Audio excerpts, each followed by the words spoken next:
Well, first of all, how much of your background or how many different projects, let's say, have you, I mean, probably countless, but I'm just going to ask you anyway. How many films have you restored at this stage? Okay, that answers that. Thousands. Oh my God. Is that right? Yeah, I've been doing, actually, I started out doing theatrical conversions for television. I see. I say I've been doing restorations for 43 years. Some of those restorations aren't good anymore. But yeah, it's been 43 years. Wow. That's almost as many years as Yellow Submarine has existed. Yes, I was, what did I figure I was? Let's see, I was 10, I was 14 when Yellow Submarine came out. Okay. And yeah, I was about 4, I guess. 3 or 4, yeah. So tell me, for those listening, what a 4K restoration, first of all, what that means. And then let's talk about what source you were using and the state of all that. Okay, well, 4K is it's just higher digital resolution. It's the available pixels on a screen are much larger. It's actually 4K. I forget what the exact dimensions are on the top of my head, but you know, television is what, 780 by 500, and 4K is 4000 by, I don't know, 1260 or something like that. Mm-hmm. It's just much more information. It's a bigger picture, actually. Which gives you more room to work with, especially if you reduce it. It's a good tool. I personally, it's a good tool. I don't think it's because of the changing technology, I'm not too sure it's a long-term tool. Because 4K is pretty popular right now. I know Universal is starting to scan their materials at 8K, which is twice the size of the 4K image, and this is for their future in case they need to do it, you know. And a lot of people are now scanning in ultra high def for television, which is pretty poor. It's a pretty poor format. It's just cheap. But 4K is the flavor of the month. Was the flavor of the month, and that was very high resolution at the time. And working in 4K is near impossible because there's so much information in the image. Does our typical sets at home, I mean, is it a good match for that? You said our TVs were when they go on a TV, they down-res the image to a high def image, which is, I forget, I'd have to look it up. I forget what the ratio is, but it's high def is about half. Okay. I think it's like 1260 by it's closer to 2K than 4K. So what you see on TV with Blu-ray, because Blu-ray is not 4K and DVD is not 4K. So what you're seeing on TV is much less resolution than in 4K. So it really makes sense for 4K optimally, right, to see it in a movie theater. Oh, absolutely. So yes. So that's what that's what we'll recommend people do. Go to the movie theater and see. I remember in summer camp, I'm seriously, in summer camp is where the only time I ever saw it projected. I remember they used to show it to us almost every summer, and I'm sure it was some horrible print, but we, of course, at the time, the bar was pretty low in that regard, Didn't take a lot to entertain us and to impress us. No, and it still doesn't. From what I've seen on people watching movies on telephones. That's right. Very good point. Very good point. Yeah. Let me ask you, so with an animated film, with a cartoon, is it is there a difference in terms of this level, like of restoration, or is the restoration process itself much different? Is it easier? I don't know. I think of it as line art. It's difficult. It is. It's much. Well, my idea, which Apple liked, I wanted to be able to retain all of the nuances of the original artwork. Some of that nuances may have been mistakes. There were problems with the cell animation, with problems in the animation where there's defects in the original animation. I wanted to keep that. I really wanted to keep how that film looked, or at least how it was made back in 1968. That was my number one goal on that.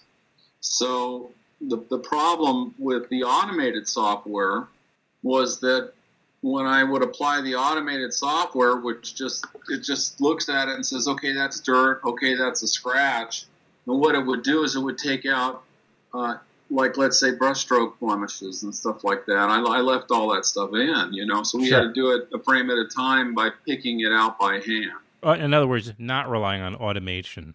No, couldn't do it. There's things like when the Beatles walk out on Nowhere Man and they walk out of that psychedelic thing onto a record. Mm-hmm.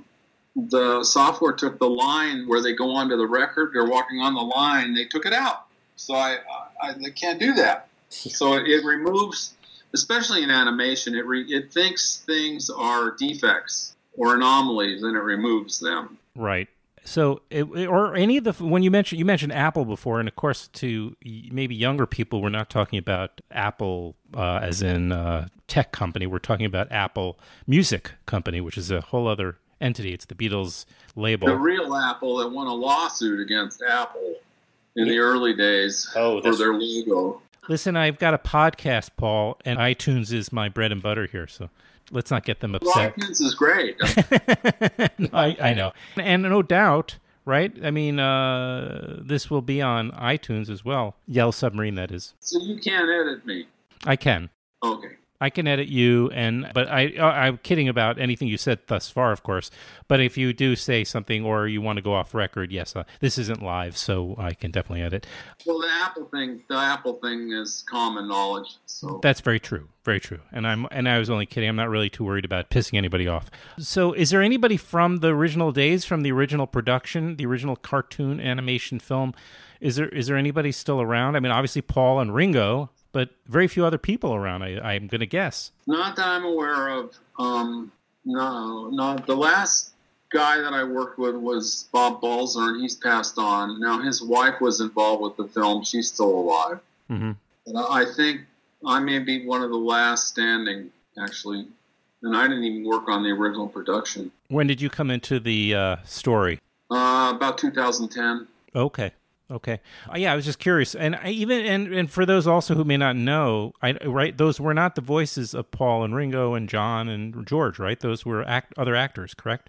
Yeah, correct. Obviously, the music was the original, used recordings from the Beatles, but So, but having said all that, so maybe there aren't too many of the, or any perhaps of the original crew or production team that are still around, but isn't there this tremendous, I'll call it pressure, but isn't there expectations for this to be so authentic and true to the original anyway? Because the fans, I imagine, are the most ardent of audience members, right?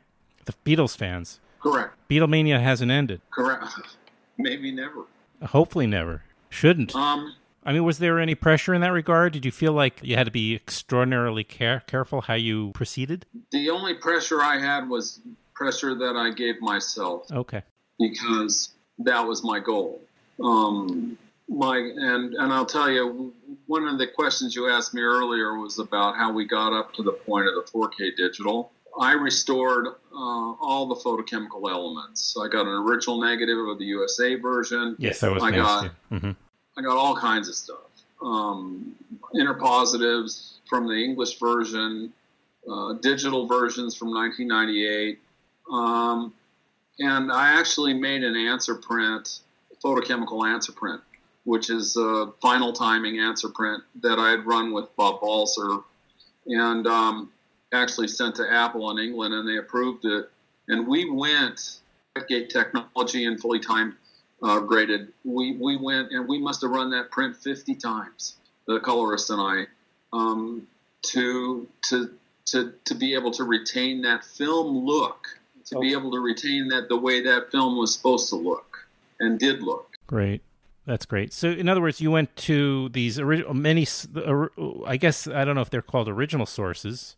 I yes. Mean, they are. I mean, you talked about an inner positive, a British a British version. So that was from an aesthetic, mostly from aesthetic reference point, right? Well, yes and no. Okay. I had to determine, and I actually used the 1998 version to determine an accurate length for the film because the film had been cut. They had cut like the Hey Bulldog sequence out. Oh, wow. And they cut around it as well. They cut in other shots that didn't belong. I had to take those out, and that provided me with the material that I could use to create the what would you call it? The authentic version, the vinyl version of the picture, the way that it should be, and it was. And then aesthetically, I had to look at the material. There had materials that I had gotten from the film lab that worked on it in 1998, and I'm trying to find these pieces for it, and I'm dying not finding it. And I started looking at material that they had physically marked no good. And I looking at this material physically marked no good. Uh-huh. It's from the British Interpositive in 1968. It is the British Interpositive in 1968. And I'm going, yes, here it is. I found it. Wow. I found it. Took the labels off, no good. Thank God they saved that stuff. Somebody saved it. Yeah, that's funny. Actually, it's tragic. That they would make a digital representation, which was completely, it wasn't even high def in those days. They made a digital representation for DVD in 1998 and marked the original source materials as no good because they had made a digital representation. That's like going into 4K, making a 4K hard drives, which hard drives aren't great, making 4K hard drives and throwing the originals away. That's the same thing. Right. So they were meant to be disposed. No. They were supposed to be disposed. That's what I meant. That's what I'm saying. So they were meant to be disposed, but somebody in their, had the grace and the good state of mind to hold on to it. Not at all. It was laziness. Oh. It was, I'm not going to mention the company, but the company, they just put the stuff away. They never pursued throwing the material away. All right. So, and if they were, it's unusual. If they were more industrious, they didn't want to. They didn't want to invest the resources into throwing the material away. Mm-hmm. And MGM at the time owned it, and they didn't pursue that either. Thank God. You already answered my next question, which was if that 1998 version, I was pretty sure that you talked about the British Interpositive. I guess I was guessing that was the one, just by the year you mentioned, 98, that was the one that was used for the DVD, which I have a copy of course. That's what you're saying. And what was the showing your final version, the one that is coming out this month, July of 2018, did any of the actual Beatles, the living Beatles, Paul and Ringo, do you know if they've seen this or they have any interest in it? I do not know. Being Ringo's birthday yesterday, I think he's more involved in peace and love right now. But anyway, I do know when I restored the film, we did have a theatrical projection, and Ringo was there. Oh, okay. And it was actually at the Academy of Motion Picture Arts. Ringo was there. He was very interested. Well, that's good to know. There were a lot of other guys there, like Jeff Lynne was there and stuff. It was pretty cool. Oh, nice. Yeah, well, of course, Jeff Lynne. He's an honorary Beatle, right? Yeah. Paul. Yeah. I don't know about Paul. I do know that his company asked me for a quote to restore. After I'd done Yellow Submarine, his company called me and asked me if I would give him a quote on restoring a show he did called Rock Show. Oh, sure. So maybe they saw my work. Maybe he saw my work then. Well, if I was working for Paul McCartney and I was looking for the top guy to restore something, I would get a quote from you. That would just make perfect logical sense. Are we in a heyday? These restorations are these for? If you're a film nut or if you're a film geek or a collector, are we in the heyday right now? You talk about so much of the work that when I talk to people who are restoring films, it seems now we're at a point of authenticity now and honoring the original source more than ever. Well, I think it depends on the film. Mm-hmm. I've seen recently they came out with ultra high def, I have a low opinion of ultra high def. I understand. And it's cheap. And I know that the academic institutions, they don't like it either, but a lot of the studios are using it heavily on a lot of their, and I wouldn't recommend it. Good to know. So it depends on the film. Sure. I've seen a lot of stuff on TV that shouldn't look like it does. Yeah, TV in high def, it's just, it looks cheap. It doesn't look right.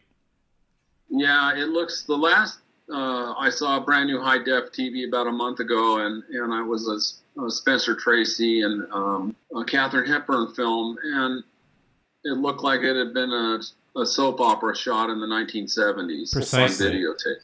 Yeah. It's exactly my experience, and I try to talk about it whenever I can. Last thing, I don't know if you've been obviously very busy, as you continue to be, but I don't know if you had a chance to see your only competition, as far as I can tell, which is the 50th anniversary restored 2001: A Space Odyssey. Well, it's not restored. It isn't. The film is not restored. They had a 65 millimeter showing.